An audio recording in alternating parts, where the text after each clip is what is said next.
Hi, my name is Jenna Priest and I'm the Perinatal Pelvic Health Physiotherapist. And hi, my name's Alison Clubb and I'm the Perinatal Pelvic Health Midwife. Hi, my name's Wendy Powell and I am the Perinatal Pelvic Health Support Worker. And together we make up the Perinatal Pelvic Health Service here at the Princess Alexandra Hospital.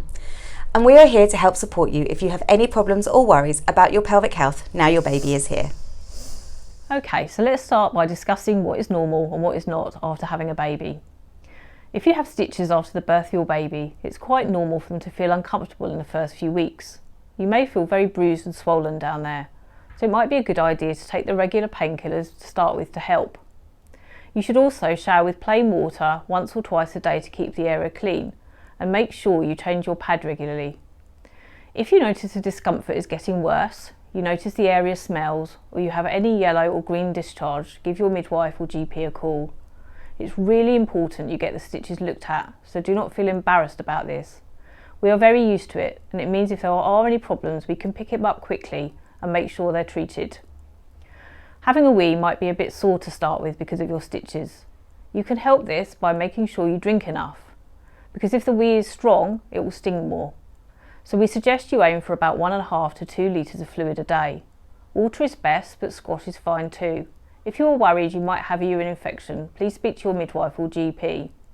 Signs might be needing to go for a wee more frequently or pain when you wee.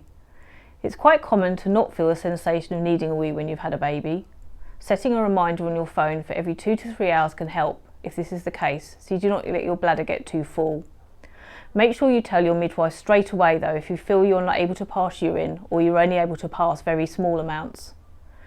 You might feel worried about having a poo to start with, and again this is normal, but you can really help by drinking enough, eating plenty of fruit, vegetables and fibre such as wholemeal bread and whole grain cereals.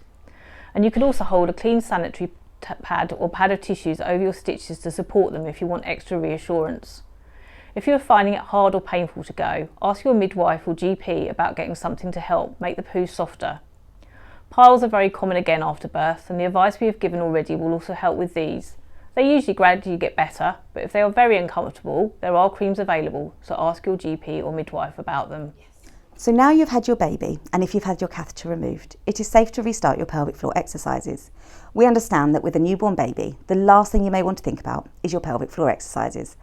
However, doing these will actually help with healing, as they will encourage a good blood supply in the area. Starting them as early as you can after the birth will help strengthen these muscles and can help prevent or help with any problems with leakage of wee, poo or wind. It helps to understand where your pelvic floor muscles are. This is your bladder, this is your womb, and this is your bowel. As you can see, they are supported by a hammock of muscles that go from your pubic bone at the front to your tailbone at the back and acrossways too. These are the muscles of your pelvic floor. There are 3 openings in the pelvic floor: the urethra, the vaginal opening and the anus.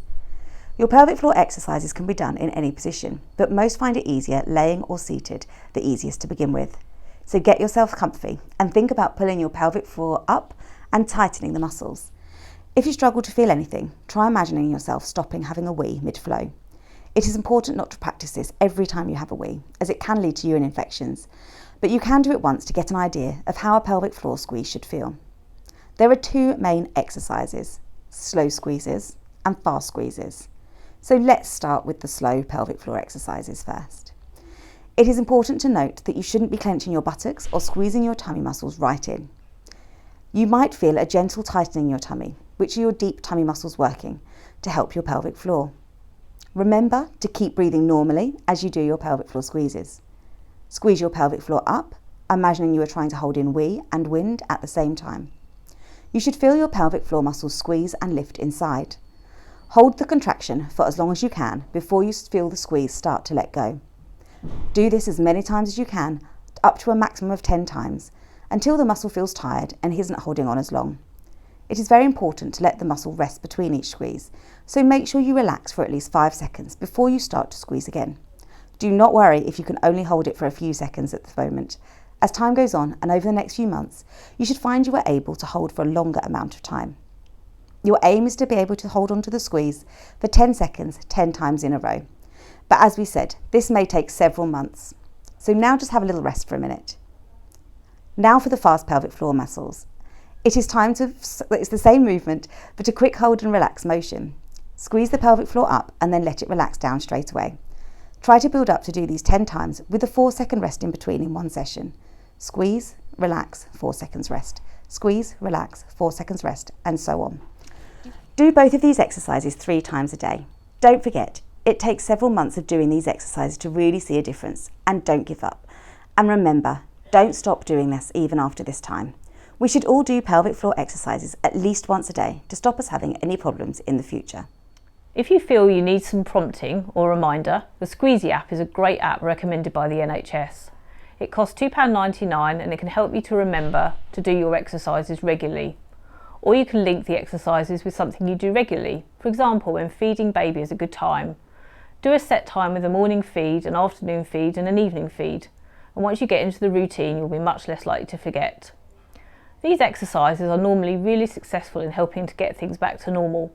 But there are times when things don't feel quite right post-birth.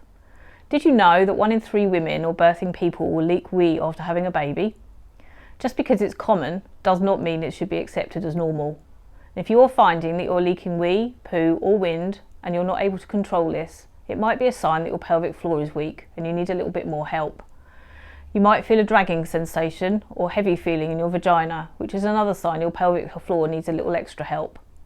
So if you have any of these problems now or any of these things start to happen in the first year after your baby's birth, we are here to help you. If you have been told you sustained a 3rd or 4th degree tear after birth, your midwife will make sure you are referred into our services and we'll be in touch to arrange an appointment. And it's really important you attend, even if you don't think you have any problems, so that we can make sure you've healed well, help if there are any problems, and help you to prevent any problems in the future. What we all want you to know is that you do not have to continue to suffer with incontinence of urine, poo or wind. It is not something we should accept just because we've had a baby. There are many things we can do to help. We understand that it can be a difficult topic to discuss, but please remember we're here to help you and your appointment is within the strictest confidence. So how do you refer into the service? You can fill in a self-referral form, which is available on the Maternity Padlet, or see one of the posters on the board. Ask your midwife if you're not sure and they'll show you how to find it. Your midwife can refer you in if you would prefer, or you can call me on 07484 079833, where I can help you complete the referral form over the phone. One of us will then contact you to talk about things and make an appointment for you to be seen by us if needed. You can also contact us on our email address paht.perinatalpelvichealth@nhs.net. For any extra information, please do not hesitate to call us, or you can visit www.thepogp.co.uk for more information. There's also lots of information including leaflets on exercises after you've had a baby and videos on the Maternity Padlet under the Pelvic Health heading. Thank you for listening and congratulations on the birth of your baby from all of us here in the Pelvic Health team.